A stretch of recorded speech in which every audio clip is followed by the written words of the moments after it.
Side के लोग इधर राइट साइड में आ जाए प्लीज।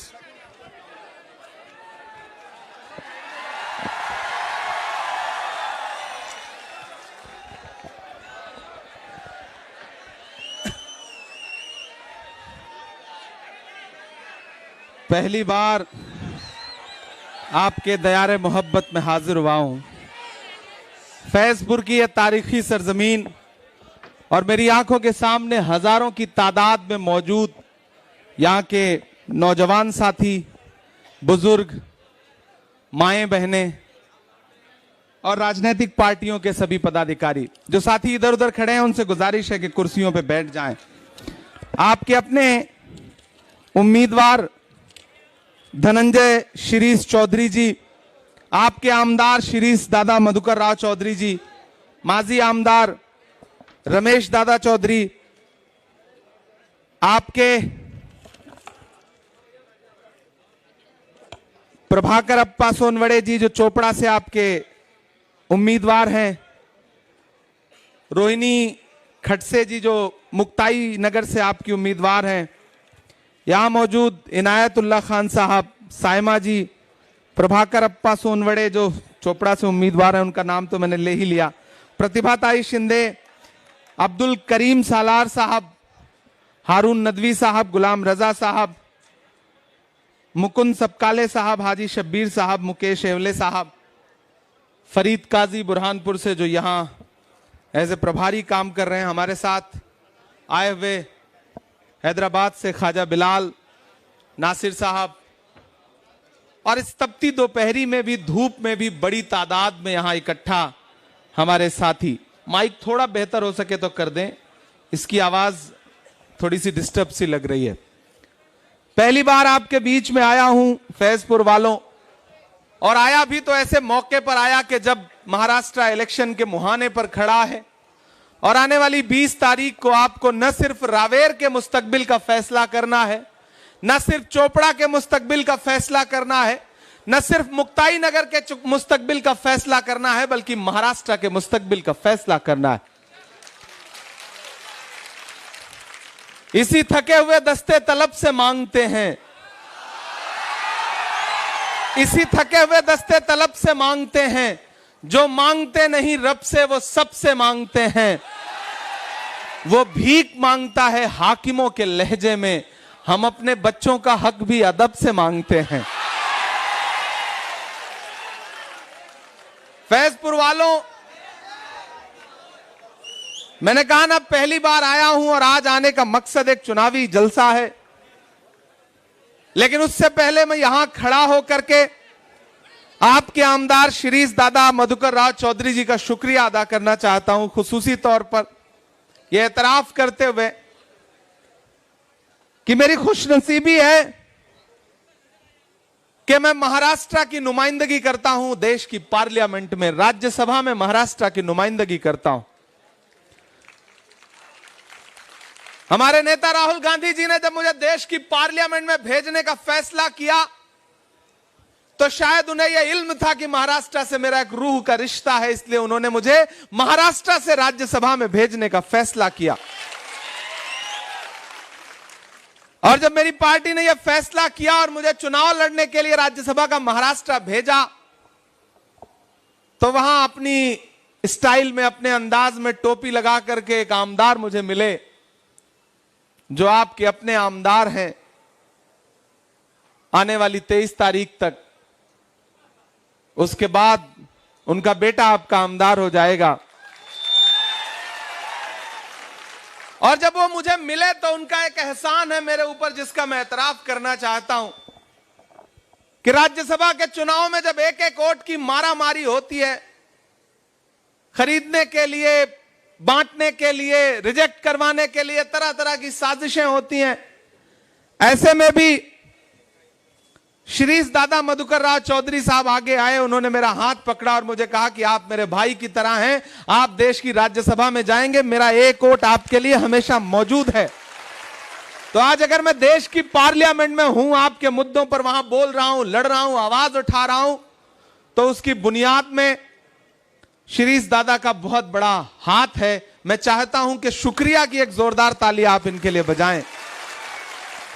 यहां हमारे पत्रकार साथी बैठे हुए हैं, अलग अलग चैनलों के, लोकल मीडिया के जो साथी हैं, उन सबका भी मैं खैर मकदम करता हूं, स्वागत करता हूं। यह चुनाव बहुत महत्वपूर्ण चुनाव है। फैजपुर वालों, अगर आपको यह लगता है कि यह इलेक्शन सिर्फ आमदार चुनने का इलेक्शन है तो फिर आप बहुत छोटा सोच रहे हैं। यह इलेक्शन, इस इलेक्शन का परिणाम और इस इलेक्शन का मकसद कहीं बहुत बड़ा है।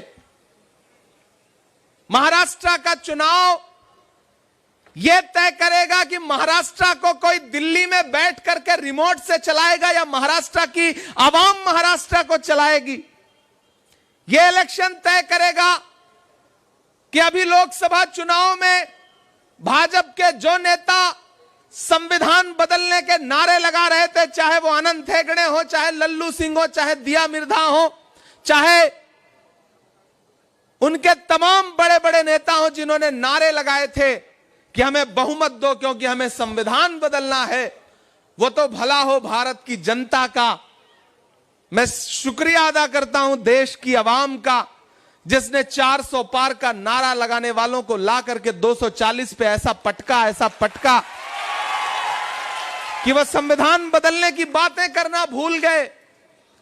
अपनी टांगों पे खड़े नहीं हो पाए तो 2 बैसाखियां उधार लेनी पड़ी, एक बिहार से, एक आंध्र प्रदेश से, एक चंद्रबाबू, एक नीतीश बाबू। एक बैसाखी छिटकी, सरकार की सांस अटकी। और महाराष्ट्र का चुनाव यह तय करेगा कि आने वाले दिनों में जो दिल्ली की हुकूमत है उसकी उम्र कितनी है। इसलिए मैं आपके बीच में आया हूं कि एक तरफ महाविकास अघाड़ी खड़ी है और एक तरफ महायुति खड़ी है। याद करो, कोरोना के दौरान जब महाविकास अघाड़ी की सरकार सांसें बांट रही थी, इलाज बांट रही थी, दवाइयां बांट रही थी, राशन बांट रही थी, तब ये महायुति के लोग सरकार को गिराने की साजिशों में लगे हुए थे दिल्ली के इशारे पर। और एक दिन ऐसा हुआ कि महाराष्ट्र की उद्धव ठाकरे जी के नेतृत्व में चलती हुई सरकार को धोखा देकर के, तोड़ करके गिरा दिया गया। फिर एक सरकार बनी जिसको मैं हमेशा धोखेबाजों की सरकार कहता हूं। मैं परसों एक मीटिंग में बोल रहा था कि यह धोखेबाजों की सरकार है, तो सामने बैठे एक साथी ने कहा कि इसमें एक चीज और जोड़िए, यह न सिर्फ धोखेबाजों की सरकार है बल्कि खोखेबाजों की भी सरकार है। मैंने कहा यह सजेशन अच्छा है। यह धोखेबाजों की और खोखेबाजों की सरकार है और यह इलेक्शन उस गद्दारी का बदला लेने का इलेक्शन है। कांग्रेस पार्टी ने, महाविकास अघाड़ी ने, उद्धव साहब ठाकरे ने, शरद पवार जी ने, कांग्रेस पार्टी के राहुल गांधी जी ने अपना नुमाइंदा आपके बीच में भेजा है। लड़ाई सीधी महाविकास अघाड़ी और महायुति के बीच में है। प्राइम मिनिस्टर आ रहे हैं, होम मिनिस्टर आ रहे हैं, बड़ी बड़ी बातें कर रहे हैं। यहां भी आए थे, मैंने सुना, सिर्फ नफरत की बातें करके गए। आपको एक चीज याद रखना है रावेर वालों, कि एक तरफ वो लोग खड़े हैं जिनके नारे क्या हैं, बटोगे, कटोगे, मंगलसूत्र छीन लेंगे, भैंस खोल ले जाएंगे, ढहा देंगे, जला देंगे। और एक तरफ हमारे नारे क्या हैं, आओ नफरत के बाजार में मोहब्बत की दुकान खोलते हैं। यह लड़ाई नफरत और मोहब्बत के बीच में है। और ये भाजपा के बड़े बड़े नेता आए और बड़े बड़े नारे और बड़े बड़े वादे करें तो समझ लेना कि इनसे बड़ा झूठा दुनिया में कोई है नहीं। याद करो, इनके झूठ एक एक करके गिनाता हूं मैं। 2014 में इन्होंने नारा लगाया था, बहुत हुई महंगाई की मार, अब की बार मोदी सरकार, याद है? और फिर उस नारे की सच्चाई क्या निकल के सामने आई कि जो पेट्रोल डीजल 58 रुपए लीटर था वो 100 रुपए के पास पहुंच गया। इन्होंने नारा लगाया बहुत हुई महंगाई की मार, और इधर 400 का सिलेंडर 1000 के पार पहुंच गया। मैंने तो एक दिन पार्लियामेंट में खड़े होकर के भाजपा वालों से कहा कि भाजपा वालों, आपको कोई हक नहीं है कि आप गरीबों की बात करें, क्योंकि आप तो वो लोग हैं, आपकी सरकारें फिल्में टैक्स फ्री करती हैं और कफन पर जीएसटी लेती हैं, टैक्स लेती हैं। आपको शर्म आनी चाहिए। आपको कोई हक नहीं है महंगाई और गरीबों की बात करने की। ये भाजपा के लोग झूठे लोग हैं। एक दिन प्रधानमंत्री जी मेरे सामने पार्लियामेंट में खड़े होकर भाषण दे रहे थे, बोले बताओ कांग्रेस वालों 70 साल में क्या बनाया। इधर से मैं खड़ा हुआ, मैंने सोचा बताना शुरू करूं, तब तक खरगे जी बैठे थे, बोले मत बताना इमरान, जो बताओगे ये उसको भी बेच देंगे, इनका काम सिर्फ बेचने का है। मुझे लगा बात तो सही कह रहे हैं, मैं चुप हो गया। इन्होंने नारा क्या लगाया, बेटी बचाओ बेटी पढ़ाओ, यहां मातृशक्तियां बैठी हैं। इन्होंने नारा दिया बेटी बचाओ बेटी पढ़ाओ, फिर उस नारे की सच्चाई क्या निकल के सामने आई कि उत्तर प्रदेश में एक जिला है हाथरस, वहां एक दलित बिटिया के साथ बलात्कार हुआ, और जब उसकी जान चली गई तो उसकी लाश को रात के 2 बजे इसलिए जला दिया गया ताकि सबूत मिटाए जा सके। इन्होंने नारे लगाए बेटी बचाओ बेटी पढ़ाओ, फिर उस नारे की सच्चाई क्या हुई कि भारत के लिए ओलंपिक पदक लाने वाली बेटियां जब एक भाजपा के नेता के खिलाफ इंसाफ मांगने के लिए जंतर मंतर पर बैठी तो दिल्ली की पुलिस ने उन्हें दिल्ली की सड़कों पे घसीटा। यह है इनके नारों की सच्चाई। प्रधानमंत्री ने नारा लगाया बेटी बचाओ बेटी पढ़ाओ।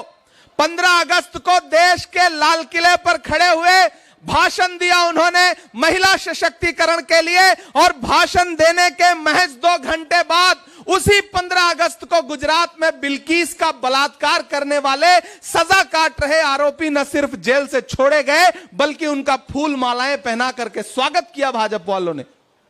यह है इनके नारों की सच्चाई। इसलिए अगर ये आपके बीच में आए और कोई झूठा नारा लगाएं तो इनके नारों के झांसे में मत आना।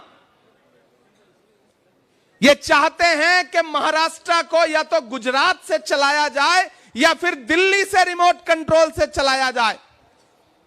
अभी कल ही उद्धव ठाकरे साहब की बैग की जिस तरह चेकिंग की गई, ये मराठी अस्मिता को अपमानित करने की जो कोशिश की गई है, महाराष्ट्र उसका बदला लेके रहेगा। मेरे भाई, मैं आपसे अनुरोध करता हूं, आपसे गुजारिश करता हूं कि आने वाली 20 तारीख को जब घरों से बाहर निकलिए तो यह सोच के जाइए कि यह इलेक्शन कोई छोटा इलेक्शन नहीं है। इस इलेक्शन का मकसद बहुत बड़ा है। इस इलेक्शन का पूरा देश इंतजार कर रहा है। यह महाराष्ट्र की भूमि है, यह डॉक्टर बाबा साहब अंबेडकर और वीर शिवाजी महाराज की भूमि है। इसे दिल्ली से नहीं चलाया जा सकता, इसे गुजरात से कंट्रोल नहीं किया जा सकता। महाराष्ट्र के लोग सीधे सच्चे हैं, लेकिन खुददार लोग हैं, स्वाभिमानी लोग हैं, लड़ जाते हैं अपने लिए, अपनी अस्मिता के लिए लड़ते हैं। इसलिए मैं आप सबसे अनुरोध करता हूं कि महान बादशाह सिकंदर ने यूनान फतेह किया, यूनान जीता। जीतने के बाद जब वो जीत का जश्न मनाने के लिए शहर की सड़कों पर निकला तो उसने देखा कि पूरा शहर तो जश्न मना रहा है, लेकिन एक फकीर आदमी, संत आदमी सड़क के किनारे चादर तान के बेखबर सो रहा है पेड़ के नीचे। सिकंदर अपने घोड़े से लाव लश्कर के साथ जा रहा था, उसे गुस्सा आया, वो अपने घोड़े से उतरा और उस सोते हुए फकीर आदमी के पास, संत आदमी के पास गया और उसे देख करके गुस्से में उसे जोर की एक लात मारी और लात मार के कहा कि क्यों रे फकीर, मैंने शहर जीत लिया, लोग जश्न मना रहे हैं और तू सो रहा है। उस फकीर ने उनींदी आंखों से सिकंदर की तरफ देखा और देख करके कहा कि शहर जीतना बादशाहों का काम है, लेकिन लात मारना गधे का काम है। महाराष्ट्र के साथ क्या किया इन्होंने, आपने देखा ना। बदलापुर आपको याद है ना, पुणे का गैंगरेप आपको याद है ना। बदलापुर से बांद्रा तक जो हाल किया है इन्होंने महाराष्ट्र की कानून व्यवस्था का, वो महाराष्ट्र का बच्चा बच्चा जानता है। और मैं पूरी जिम्मेदारी से कहता हूं कि महाराष्ट्र की महायुति की सरकार देश की महाभ्रष्ट सरकार है। इस सरकार को बदलने का समय आ गया। और ये जो महाविकास अघाड़ी की एकजुटता है, ये एकजुटता इस चुनाव में जो परिणाम देने जा रही है उससे पूरी भाजपा परेशान है। मैं परसों झारखंड में था चुनाव प्रचार में, मैंने उनको नारे लगाने दीजिए, वो जज्बाती आदमी हैं, इनको इसी तरह बिठा के चुप करा लीजिए जैसे आजकल अडवाणी जी चुप रहते हैं। सब सभाओं में तो ऐसे जोशीले लोग झंडा लेके आ ही जाते हैं मोहब्बत में, और झंडा तो उन्होंने आपका ही उठाया हुआ है। सब युवा लोग हैं, जोशीले लोग हैं, इनकी मोहब्बतों को सलाम करिए। ये भाजपा के लोग झूठ किस तरह बोलते हैं, इनके नेता, महायुति के नेता झूठ कैसे बोलते हैं। वह एक मिनिस्टर साहब भाजपा के महायुति के गए गांव में और गांव वालों को इकट्ठा किया, बोले जल्दी आओ, मैं तुम्हारी समस्याएं खत्म करना चाहता हूं, समाप्त करना चाहता हूं। गांव वाले आप लोगों की तरह भोले भाले थे, इकट्ठे हो गए। तो नेताजी ने कहा मिनिस्टर साहब ने कि आप 2 समस्या बताओ, हम अभी तुरंत आपकी दोनों समस्याएं समाप्त करेंगे। गांव वालों ने कहा साहब गांव में कोई हॉस्पिटल नहीं है। उन्होंने अपना मोबाइल निकाला, पता नहीं कौन सा नंबर डायल किया और लगे डांटने कि मैं इस गांव में आया हूं ऑफिसर्स, यहां गांव में हॉस्पिटल नहीं है, गांव वाले नाराज हैं, मुझे कल तक यहां पर टेम्परेरी हॉस्पिटल बन जाना चाहिए वरना तुम सबकी खैर नहीं है। यह कहकर के उन्होंने फोन रख दिया। बोले देखो मैंने तुम्हारी पहली समस्या तुरंत खत्म कर दी, दूसरी समस्या बताओ। गांव वालों ने कहा साहब इस गांव में मोबाइल का कोई नेटवर्क नहीं आता, यह दूसरी समस्या है। ये इस तरह से झूठ बोलते हैं, इनके झांसे में मत आइएगा। एक तरफ महायुति की गारंटी है और उनकी गारंटी क्या है कि अगर वो जीतेंगे तो अंबानी और अडानी का कर्जा माफ होगा, लेकिन अगर महाविकास अघाड़ी जीतेगी तो किसानों का कर्जा माफ होगा। ये हमारी गारंटी है। इसलिए मैं आप सबसे अपील करता हूं कि इस इलेक्शन में हमारे जो महाविकास अघाड़ी के कैंडिडेट हैं इनका साथ दीजिए। मैं बहुत दूर से चल के आया हूं और इतनी तपती दोपहरी में आप पिछले कई घंटे से, मेरा ख्याल है 3 घंटे से बैठे हुए हैं। मैं इसके लिए आपका शुक्रिया भी अदा करता हूं। नया पाने की चाहत में पुराना छूट जाता है, तुझे अपनाऊं तो मुझसे जमाना रूठ जाता है। मोहब्बत पढ़ने लिखने में बहुत आसान है लेकिन मोहब्बत को निभाने में पसीना छूट जाता है। तो आप उस मोहब्बत को निभाते हुए यहां बैठे हुए हैं और शिरीष दादा ने जितनी आपकी सेवा की है, बीमार रहे उसके बावजूद आपकी सेवा की है, और इनके साहबजादे धनंजय साहब, इनके बेटे, और मैं हमारे दूसरे जो कैंडिडेट हैं उनसे भी गुजारिश करूंगा कि आप आ जाएं। आपके प्रभाकर अप्पा साहब, एक वादा आपसे करता हूं कि इस चुनाव में अपने एक वोट, अपने घर का एक वोट लेकर के पोलिंग बूथ पर जाइए। मैं आपका खासदार हूं। मेरा सौभाग्य है कि मैं महाराष्ट्र का प्रतिनिधित्व करता हूं राज्यसभा में। इन्हें आप आमदार बनाइए, इन्हें आप आमदार बनाइए। मैं खासदार हूं। मैं वादा करता हूं फैजपुर वालों, रावेर वालों, चोपड़ा वालों, आपसे, मुक्ताई नगर वालों, भुसावल वालों, भुसावल से भी हमारे उम्मीदवार राजेश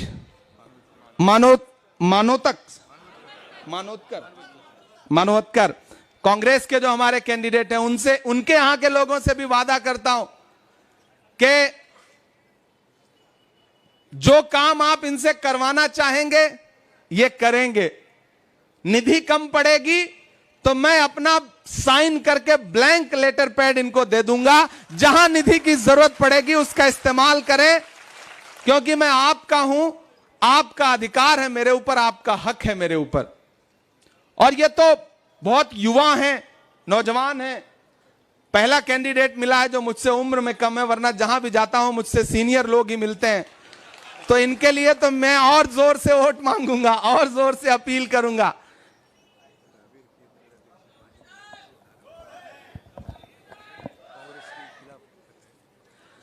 और एक अपील आपसे मुझे जो खास तौर से करनी है, और यहां मेरे समाज के लोग बड़ी तादाद में बैठे हैं, मुझे उनसे भी अपील करनी है कि अकेले किसी एक समाज के वोट से न कोई आमदार बन सकता है, न कोई खासदार बन सकता है। हर वफा जिंदे जावेद नहीं होती है, दिल का हर जख्म कहीं दिल का कंवल बनता है। जब शहंशाह भी हो, इश्क भी हो, दौलत भी, तब कहीं जाके कोई ताजमहल बनता है। एक समाज के वोट से काम नहीं चलता है। ऐसे में अगर आप एक वोट भी कहीं इधर उधर बर्बाद करते हैं तो उसका फायदा सीधे जो है वो भाजपा को जाकर के मिलेगा।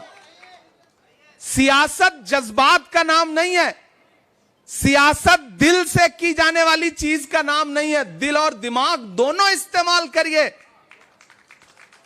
और अपना एक भी वोट, क्योंकि ये लड़ाई बड़ी है, लड़ाई छोटी नहीं है। लड़ाई गांव की नाली और सड़क की लड़ाई नहीं है, ये लड़ाई भारत के संविधान को, भारत के आईन को बचाने की है। जिस तरह के हुकूमतों के मंसूबे हैं वो बहुत खराब हैं। मैं देश की पार्लियामेंट में बैठ के देखता हूं, मेरी उम्र भले कम है लेकिन आपकी दुआओं ने मुझे वो तजुर्बा दिया है कि मैं वहां बैठ के महसूस करता हूं इस बात को। इसलिए मैं आप सबसे अपील करता हूं कि कुछ भी नहीं सोचना है, बस ये देखना है कि हमें महाविकास अघाड़ी की सरकार बनानी है। यह इलेक्शन सरकार बनाने का इलेक्शन है। यह इलेक्शन गुजरात से आए हुए व्यापारियों को यह बताने का इलेक्शन है कि आप जो महाराष्ट्र की फैक्ट्रियां गुजरात ले जा रहे हैं, महाराष्ट्र उसका बदला लेने के लिए तैयार है। भाजपा के लोग आए तो उनसे पूछिएगा, शिंदेगढ़ के लोग आए तो उनसे पूछिएगा कि नागपुर में बनने वाली एयरबस की जो फैक्ट्री थी उसको उठा करके आप गुजरात क्यों ले गए। फॉक्सकॉन की फैक्ट्री जो महाराष्ट्र में लगने जा रही थी उसे उठा करके गुजरात क्यों ले गए। यवतमाल का वो दाभड़ी गांव जहां 2014 में प्रधानमंत्री ने आकर किसानों के साथ चाय पर चर्चा की थी, वहां सैकड़ों किसानों ने अब तक खुदकुशी की, आत्महत्या की, प्रधानमंत्री कभी झांकने नहीं आए। कीमत तो बहुत बढ़ गई शहरों में धान की, लेकिन विदा न हो सकी बेटी किसान की। कीमत तो बहुत बढ़ गई शहरों में धान की, लेकिन विदा न हो सकी बेटी किसान की। मौका मिला तो लोगों ने कुर्सी के वास्ते तस्वीर ही बिगाड़ दी हिंदुस्तान की। इसलिए मैं आप सबसे अपील करता हूं मेरे भाई कि इस लड़ाई में महाविकास अघाड़ी के प्रत्याशियों का साथ दीजिए। कोई नाराजगी है, कोई मनमुटाव है, कभी फोन नहीं उठाया, कभी कोई काम नहीं हुआ, उसे एक किनारे रखिए। मैं हजारों किलोमीटर दूर से चल के अपना दामन फैला के आपसे यह कहने आया हूं कि इस चुनाव में सारी नाराजगी एक तरफ, क्योंकि जब लड़ाई बड़ी होती है तो छोटी छोटी चीजें नजरअंदाज करनी पड़ती हैं। इधर उधर एक भी वोट खराब नहीं करना है। कोई अपक्ष का आए आपको बोले कि भैया हम तो रिश्तेदार हैं, तो आप कहना भैया रिश्तेदारी है, आइए चाय पीजिए, घर पे बैठिए, खाना खाइए, लेकिन सियासी फैसले तो सियासी तरीके से किए जाएंगे, वहां जज्बात का इस्तेमाल नहीं किया जाएगा। यह मेरी आपसे अपील है, क्योंकि भाजपा जब सीधे लड़ाई में नहीं जीत पाती ना तो दूसरे तरीके अपनाती है। वो क्या करती है कि दबाव डाल के लोगों को कहती है कि आप उठ जाओ। लोग उठ जाते हैं, थोड़ा सा फायदा, लेकिन उस थोड़े से फायदे का नुकसान कितना बड़ा होता है वो सोच भी नहीं पाते। लम्हों ने खता की थी, सदियों ने सजा पाई। इसलिए मेरी आप सबसे अपील है, आप देख रहे हैं ना कि यहां किस तरह से भाजपा ने जोर लगाया हुआ है। होम मिनिस्टर खुद आके गए, बड़ी बड़ी बातें करके गए, लेकिन रावेर वालों अब इस बार भाजपा का कोई बड़ा नेता है तो उन्हें बताना कि गमों की आंच में भी मुस्कुरा कर चलना पड़ता है। यह दुनिया है, यहां चेहरा सजा कर चलना पड़ता है। और तुम्हारा कद मेरे कद से बहुत ऊंचा सही, लेकिन चढ़ाई पर कमर सबको झुका कर चलना पड़ता है। उन्हें ये एहसास दिलाना कि नहीं, ठीक है मुझे मालूम, हाँ वो भी करेंगे चाचा, अभी ऐसे थोड़ी जा रहा हूं मैं। दादा आप बैठो, आप भी बैठो, मैं फिर बुला लूं। आप बैठो, मैं बुला लेता। हाँ नहीं, मैं तो भूल ही गया था कि मैं सांसद हूं, मतलब शायर पहले हूं, सांसद बाद में हूं, मैं तो भूल ही गया था। जब तक शायरी वारी नहीं सुना के जाऊंगा मुझे लगेगा कि मेरा आना जो है वो कामयाब नहीं हुआ है। देखिए आजकल तो मैं जहां भी जाता हूं ना, बस देश के प्रधानमंत्री को उनके नारे याद दिलाता हूं, उनके भाषण पुराने याद दिलाता हूं। एक दिन तो पार्लियामेंट में मैं खड़ा हुआ, मैंने कहा आपको याद है आप 2014 में कहते थे कि भाइयों बहनों देश के खजाने की चाबी मुझे सौंप दो, मैं चौकीदारी करूंगा, देश नहीं लुटने दूंगा। हमने कहा भूल गए आप? मैंने वहां खड़े होकर पूछा, अब यहां आपको सुनाता हूं कि कहां सोया है चौकीदार, कहां सोया है चौकीदार। मुनव्वर खान साहब हमारे अल्पसंख्यक विभाग के जो जिला चेयरमैन हैं, बाकी जो साथी हैं, सबका स्वागत करता हूं।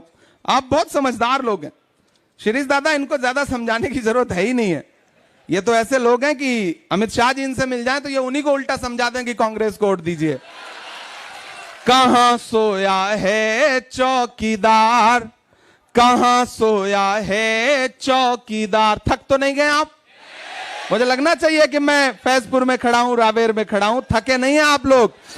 कहां सोया है चौकीदार, कहां सोया है चौकीदार। विजय माल्या नाक के नीचे से हो गया फरार, कहां सोया है चौकीदार, कहां सोया है चौकीदार। गैस सिलेंडर की कीमत भी 1000 के पार, कहां सोया है चौकीदार, कहां सोया है चौकीदार। के चाय, बड़े समझदार लोग हैं भाई, मतलब सैल्यूट आपको।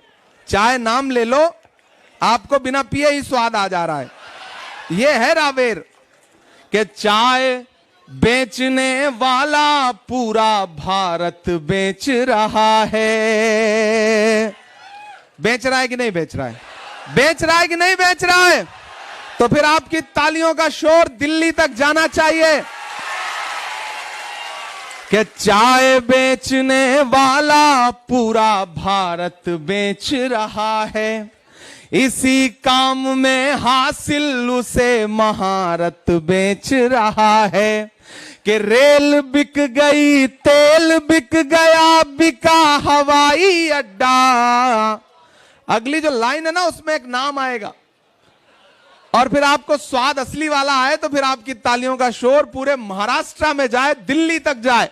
मैं पढ़ता हूं ये पंक्तियां कि रेल बिक गई, तेल बिक गया, बिका हवाई अड्डा, सब कुछ बिकता देख के खुश हैं अपने जेपी नड्डा। कि जनता महंगाई की मारी, जनता महंगाई की मारी करती हाहाकार, कहां सोया है चौकीदार, कहां सोया है चौकीदार। किसी झांसे में नहीं आना, किसी धोखे में नहीं आना है, बस एक लक्ष्य होना चाहिए। जैसे अर्जुन की आंख, जो अर्जुन का तीर है, उनकी आंख जो है ना, वो बस मछली की तरफ देखती थी। बिल्कुल उसी तरह एक चीज ध्यान में रखनी है कि ये इलेक्शन महाविकास अघाड़ी की सरकार बनाने का इलेक्शन है। महायुति की महाभ्रष्ट सरकार से महाराष्ट्र को मुक्ति देने का समय है ये चुनाव। इसलिए अपने घरों से बाहर निकलिए। मैं पहली बार आया हूं, लेकिन आखिरी बार नहीं आया हूं, फिर आऊंगा आपके बीच में।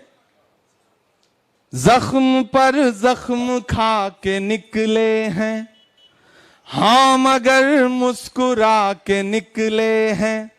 मैं सियासत की दुनिया का आदमी नहीं था, राजनीति से मेरा कोई लेना देना नहीं था। मैं तो अपने शब्दों से, अपनी कविताओं से, अपनी शायरी से पूरी दुनिया में अलग जगाने की कोशिश करता था। फिर मुझे लगा कि एक ऐसा समय है कि अगर आपके कलम ने इंकलाब नहीं लिखा तो फिर आप कलम के साथ नाइंसाफी कर रहे हैं।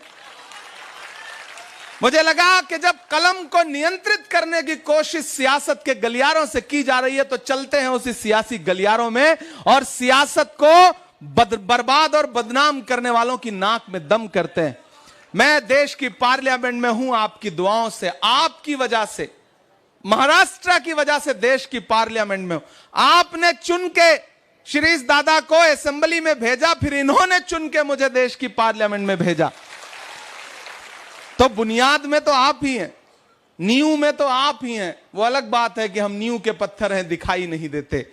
आप भले डायरेक्ट ये ना माने कि आपकी वजह से हूं, लेकिन सच में हूं मैं आपकी वजह से। और अब जब शिरीष दादा ने मेरे ऊपर एहसान किया है तो मेरा भी फर्ज है कि मैं इनके एहसान का कर्ज उतारूं। मैं इनके एहसान का कर्ज उतारने के लिए आज यहां आया हुआ हूं। और बहुत सारे काम ऐसे होते हैं जो पिता जिनके सपने देखता है। मेरे पिता ने भी, मेरे वालिद ने कुछ ऐसे सपने देखे रहे होंगे जो वो पूरे नहीं कर पाए, तो वो मुझसे उम्मीद करते हैं कि मैं उसे पूरा करूं। मुझे ठीक ठीक मुझे पूरा विश्वास है, मुझे पूरा यकीन है कि जो सपने शिरीष दादा ने देखे हैं उसको आगे चल करके अपने नए कंधे पर, अपने नौजवान कंधे पर उस जिम्मेदारी का बोझ लेकर के इनका बेटा आगे चलेगा। मुझे पूरा यकीन है। इसी गली में वो भूखा किसान रहता है, ये वो जमीन है जहां आसमान रहता है। शहर के सारे दुश्मनों को ये खबर कर दो कि बाप के साथ एक बेटा जवान रहता है। और मुझे पूरा यकीन है ये जब आमदार बन के पहुंचेंगे तो असेंबली में खड़े होकर के आपके मुद्दों पर अगर अपनी सरकार से भी लड़ने की जरूरत पड़ेगी तो ये लड़ेंगे, और मैं देश की पार्लियामेंट में आपके मुद्दों पर खड़ा होकर लड़ूंगा। बिठा लीजिए, बिठा लीजिए। वो बहुत अच्छी बात कहने आए थे कि आदिवासी समाज के साथ भी भाजपा जो कर रही है उसके बारे में भी बोलिए। सच्चाई ये है कि आदिवासियों को तो आदिवासी मानती ही नहीं भाजपा। क्या कहती है? बनवासी। आप भाजपा के नेताओं के भाषण सुन लीजिएगा, वो आदिवासियों को आदिवासी नहीं मानते, क्योंकि आदि का मतलब है बहुत पुरातन से, यानी कि इस जमीन का असली मालिक, इस जमीन पे सबसे पुराने समय से रहने वाला आदिवासी है। लेकिन भाजपा क्या कहती है? बनवासी, मतलब जंगल में रहने वाला। सीधे सीधे अपमानित करने का प्रयास करती है। ऐसे में इस इलाके के और पूरे महाराष्ट्र के आदिवासी समाज से, दलित समाज से, पिछड़े समाज से, अल्पसंख्यक समाज से, अगड़े समाज से, नौजवानों से, महिलाओं से हम सब से अपील करते हैं कि इस महाभ्रष्ट सरकार को उखाड़ फेंकिए जो दिल्ली के इशारे पे उठती है, दिल्ली के इशारे पे बैठती है। यहां वो सरकार चलेगी जो डॉक्टर बाबा साहब अंबेडकर के इशारे पर, उनके संविधान के हिसाब से चलेगी। मैं अंत में आपको एक कविता सुना के जाता हूं, क्योंकि इसके बाद अभी 3 सभाओं में और पहुंचना है। कि जख्म पर जख्म खा के निकले हैं। मैं पार्लियामेंट में जब नया नया पहुंचा 2 साल पहले, तो थोड़ा नौजवान व्यक्ति में ज्यादा जोश होता है ना, तो पार्लियामेंट में ज्यादा चीख चिल्ला रहा था। सस्पेंड कर दिया एक दिन। वो भी धनंजय भी होंगे, आप देखते रहिएगा भविष्य में। नौजवानों का मामला ही ऐसा होता है, जिस ओर जवानी चलती है उस ओर जमाना चलता है। तो हम नौजवान लोग हैं, हम ज्यादा तेजी के साथ लड़ते हैं। और सिर्फ हम ही नहीं सस्पेंड किए गए, 146 सांसद एक दिन में सस्पेंड किए गए। भारत के इतिहास में पहली बार हुआ कि जब देश के प्रधानमंत्री को विपक्ष की आवाज सुनना पसंद नहीं था, इसलिए 146 सांसद एक झटके में लोकसभा और राज्यसभा में सस्पेंड हुए। हम बाहर निकले तो मीडिया के बंधु बाहर परिसर में खड़े थे पार्लियामेंट के। उन्होंने कहा सस्पेंड हो गए, बड़ा व्यंग किया, तंज किया। तो मैंने उनकी तरफ देखा और उनसे कहा कि अगर आज सस्पेंड ना हुए होते तो खुद की नजरों में गिर जाते। मुझे खुशी है कि हम सस्पेंड हुए हैं, हमारा नाम बुज़दिलों में नहीं बल्कि बहादुरों में लिखा जाएगा। तो बोले आप तो साहित्यकार हैं, आप तो शायर हैं, आप अपनी भाषा में बताइए। मैंने वही एक नज्म कही, वो आपको सुनाता हूं कि जख्म पर जख्म खा के निकले हैं, हाँ मगर मुस्कुरा के निकले हैं। तैयार रहना अगली 2 लाइन पे। कि जख्म पर जख्म खा के निकले हैं, हाँ मगर मुस्कुरा के निकले हैं। सर झुकाने का हुक्म जब आया, सर झुकाने का हुक्म जब आया, और भी सर उठा के निकले हैं, और भी सर उठा के निकले हैं, और भी सर उठा के निकले हैं। और मैंने कहा ना, मैं सांसद बाद में हूं, साहित्यकार पहले हूं, शायर पहले हूं। जो कह के जा रहा हूं ये आने वाले दिनों में सच साबित होगा कि हर सितम का जवाब आएगा, देखना इंकलाब आएगा। तैयार रहना चौथी लाइन पे, फैजपुर वालों, रावेर वालों, कि हर सितम का जवाब आएगा, देखना इनकलाब आएगा। अच्छे दिन का किए थे जो वादा, अच्छे दिन का किए थे जो वादा, उनका दिन भी खराब आएगा, उनका दिन भी खराब आएगा। आप यहां निष्पक्षता से एक बात सोचिए, भाजपा के नेताओं के भाषण सुनिए और महाविकास अघाड़ी के नेताओं के भाषण सुनिए। हम मुस्कुरा रहे हैं, हंस रहे हैं, अच्छे से बात कर रहे हैं। उनके यहां जाओ, कटोगे, बटोगे, मार देंगे, मंगलसूत्र छीन ले जाएंगे, भैंस खोल ले जाएंगे, अजीब अजीब बातें कर। कितना तनाव है उनके यहां। हम कितनी मोहब्बत के साथ बात कर रहे हैं, प्रेम के साथ बात कर रहे हैं। इसलिए ये पंक्तियां पढ़ता हूं कि हम तो निकले हैं मुस्कुराते हुए, हम तो निकले हैं मुस्कुराते हुए, और वो तिल मिला के निकले हैं, नारे हक लगा के निकले हैं, नारे हक लगा के निकले हैं। बहुत शुक्रिया, बहुत आभार। धनंजय आप इधर आओ। हमारे चोपड़ा के जो प्रत्याशी हैं प्रभाकर जी, उनसे भी मैं अपील कर रहा हूं, और मैं, आप भी आएंगे दादा, आप भी हाथ उठाएंगे? मैं चाहता हूं कि यहां मौजूद एक एक आदमी अपना हाथ उठा करके मुझे भरोसा दिलाइए, आने वाली 20 तारीख को जब आप घरों से बाहर निकलिएगा ना, हाथ अभी नीचे मत ले जाइए, थक गए क्या इतनी जल्दी? मैं उठा के खड़ा हूं ना। जब बाहर निकलिएगा ना, तो ये सोच के जाइएगा कि महाविकास अघाड़ी को दिया गया एक एक वोट मोहब्बत के उस मसीहा को मिलेगा जिसका नाम राहुल गांधी है। आपका एक एक वोट उद्धव ठाकरे साहब को मिलेगा, शरद पवार साहब को मिलेगा। आपका एक एक वोट इमरान प्रतापगढ़ी पे आपका एहसान होगा, और मैं वो एहसान चुकाने के लिए 23 नवंबर के बाद फिर आऊंगा इसी मैदान में, आपको खूब सारी शायरी सुनाऊंगा। बहुत शुक्रिया, बहुत मोहब्बतें, बहुत सारा प्यार।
धन्यवाद प्रतापगढ़ी साहब।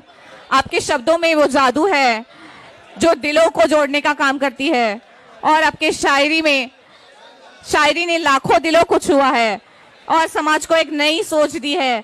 आपकी इस नई सोच के साथ हम आपकी विदा लेते हैं। धन्यवाद, आप फैजपुर शहर में पधारे। मैं गुरव सर को विनती करती हूँ आभार प्रदर्शन का काम करें।